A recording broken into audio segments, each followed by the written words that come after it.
maa ngi tudd Modou Ndiaye commune Taïba Ndiaye nekk président taxawu Taïba donc nag ñu am benn collectif boo xamante ni moo ëmb mouvement yi nga xamante ni ñoo nekk ci commune bi yëpp léegi nag xeex bi dem na lu mat 1 an ñu nekk ci la diplomatie di négocier à chaque fois bu ñu waxee monsieur le maire mu ñëw négocier si bu fekkente ne panne am na Aquatech du nangoo intervenir monsieur le maire moo daan jël xaalisam ñëw di réparer pompier ak affaire yi ci am yëpp et là aussi ça ne peut plus continuer parce que li ñu bëgg mooy lan Aquatech li ñu wax dafa leer rencontré na le directeur par son incompétence et par son ignorance et par sa médiocrité wax na ni ñoom extension du seen domaine de compétence kon léegi ñi nga xamante ni mooy dëkkuwaay yu bees yi nu ñuy def léegi ba am ndox depuis leur présence wut si xaalis ñoom wut si xaalis dañ fi indi donc depuis leur présence ici kenn ñëwul la branche la ci réseau bi parce que ku branche ne di nga joxe 109 000 francs c'est ce qui est anormal et nous était 5 000 francs la woon te booba problème yi am fii musu fay am problème yi am actuellement nii ñi yoroon gestion forage bi actuellement nii problème yi nii rencontré amuñu ko woon bu njëkk kon léegi noonu lu ñu bëgg mooy Aquatech dem bàyyi ñu suñu gestion bopp ñu gérer suñuy forage bopp. ñaata village ñooy dund coono woowu. actuellement mën naa ni Taïba Ndiaye bi yëpp commune Taïba Ndiaye bi yëpp ñooy dund coono boobu amul benn exception bu ci am. nee naa leen bu leen fi tegaat seen tànk monsieur le président la ñuy waxal monsieur Macky Sall Aquatech bëggatuñ koo gis ci suñu commune. à partir d'aujourd'hui bu ñu ko gisee après lu ci am moom nañ jël seen responsabilité c'est ça loolu daal lañ amal fu ñu wax. bu passé li ñu bëgg a def mooy lan li ñu bëgg a def mooy lan am nañ benn comité technique bu fi nekk am nañ ci tamit aussi benn comité de finance bu fi nekk de gestion aussi bu fi nekk pour ñoo xam ne pare nañ actuellement nii pour conduire donc gestion forage après tamit lancé woon nañ pétition déposé nañ ko ci maire bi donc ça veut dire que population bi moo ñu defloo te lii ñun bañuñu ci dara bañuñu ci tax ñu tëj ñu fépp lu ci bëgg a dem dañ ko def population bi dañuy liggéeyal te lii jàpp nañ ni jaamu yàlla la moo tax ñu koy def. seen ngeen gis ne ba léegi gisagoo leen ko seen wet. actuellement nii maire bi rencontré nañ ko mais mënu jël benn position parce que moom wax na lu leer Aquatech directeur Aquatech wax na ci kanamam moom booba sax man mën naa ni boobu la war a jël décision bu leer parce que bi mu ne extension moom. du domaine de compétence am loolu rek mënoon na ko ne sëñ bi yow lii jël say bagage nga dem sa yoon mais bi ñu génnee lu mu wax mënumaa jël position ñun nag amuñu problème ak monsieur le maire kin amal problème mooy Aquatech nag génn xajal ñu suñu commune ñun ñu gérer suñu gestion forage loolu rek lañ koy wax ñoo koy lancé Sénégal bi yëpp waaw. Massamba Sène la bokk ci comité bi dëkk Ndomor. ñun li ñuy njëkk a wax mooy dañu rencontré kilifa gox bi muy le maire Assane Ndiaye. déception bi ma njëkk a am mu ne ndox mi du domaine de compétence am domaine de compétence su état la kat mooy état ci commune Taïba Ndiaye ku dul la monsieur le maire Assane Ndiaye taxawati ak ay collaborateurs am ne fi ma campagne fépp musuma taxaw population bi wax leen problème mu ndox ni dinaa ko faj muy loo xam ne du dëgg man ak ñoom ñoo nekkandoo woon ci terrain bi fu ñu taxaw problème mu ndox dafa yàgg commune Taïba Ndiaye ñuy dig population bi buñ fi toogee dañuy saafara ndox mi. parce que président de la république bi muy jël initiative di jox Aquatech ndox mi mooy population yi mënuñu woon gérer seen bopp à l'exception nag Taïba Ndiaye heureusement ñi fi nekkoon ñu ngi doon ñabal seen forage ba di am ndox bi fi Aquatech 35 villages yëpp a doon am ndox bi Aquatech ñëwee ci la ñu commencé benn gestion moo fi nekkoon benn comité de gestion ñu ngi doon am ndox ak maire bi fi nekkoon di leen jàppale. mbokk yi ñoo ngi nuyu ñëpp. ñu sant yàlla ci weeru tedd bi ñu génn yal na yàlla boole ñu defal jàmm di baal àq ñëpp di balu àq ñëpp yàlla def na ñun ñoo jiite commune bu Taïba Ndiaye donc li ñu ñor mooy askan wi lépp loo xamee ni sumb nañ ko te ak dëgg lal ko dama ci ànd ak ñoom ñi wax ni nekkuma ci seen wet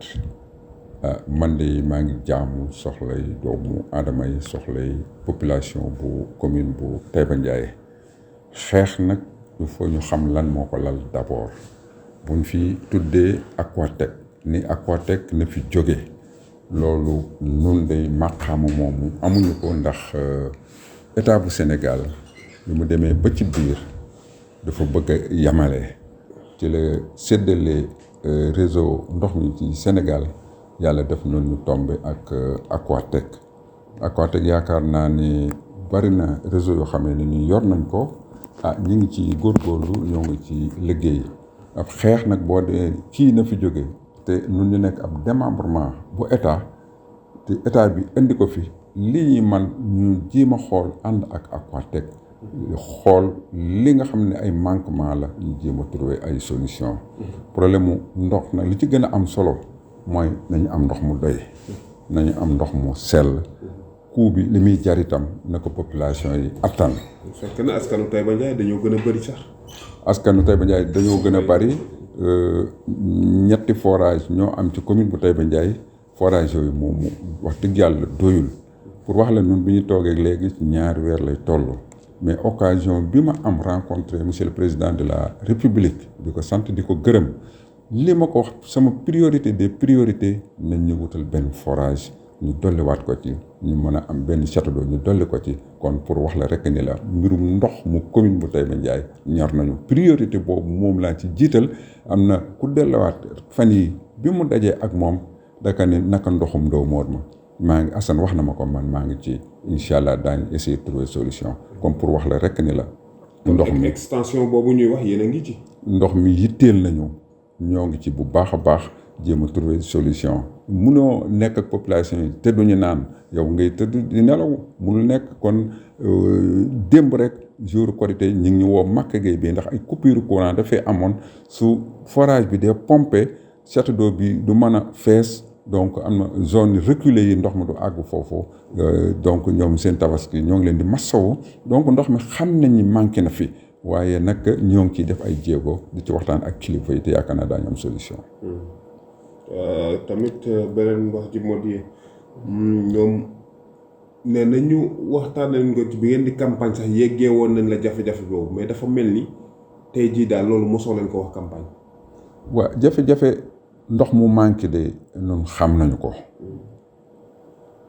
campagne li ñu wax lépp xam nañu ko noté nañ ko ñoo ngi koy doxee